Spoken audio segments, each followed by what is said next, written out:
Gerakan Perlawanan Islam atau Hamas menegaskan penolakannya atas usulan Israel untuk mengendalikan jalur Gaza dalam pembicaraan mengenai gencatan senjata. Hamas menggambarkan ketidaksepakatan mengenai penarikan pasukan Israel dan memfasilitasi aliran bantuan ke rakyat jalur Gaza sebagai hambatan mendasar terhadap gencatan senjata. Gerakan tersebut juga menuntut jaminan nyata untuk gencatan senjata permanen menurut laporan The Times of Israel. Pemimpin Hamas Bassem Naim mengatakan mereka tidak akan membiarkan Israel mengisolasi jalur Gaza dan mengendalikan kawasan tersebut. Ia mencatat bahwa apa yang diusulkan Israel dalam putaran negosiasi saat ini di Doha tidak memenuhi tuntutan minimum Palestina. Bassem Naim menyatakan penolakan tegas Hamas terhadap keberadaan Israel di kota perbatasan Rafah dengan Mesir atau di koridor Moraki yang menghubungkan Rafah dan Khan Yunis. Ia menganggap kendali Israel atas wilayah ini sebagai upaya untuk mengubah geografi politik jalur Gaza secara paksa.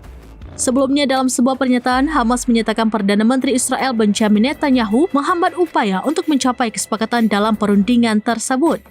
Sebelumnya, Netanyahu mengatakan dalam sambutannya di Kongres Amerika Serikat bahwa ia akan bekerja sama dengan Trump untuk memenuhi keamanan Israel. Ia menjelaskan kepada keluarga para sandera bahwa mencapai kesepakatan saat ini adalah mustahil.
Download Tribun X sekarang, menghadirkan lokal menjadi Indonesia.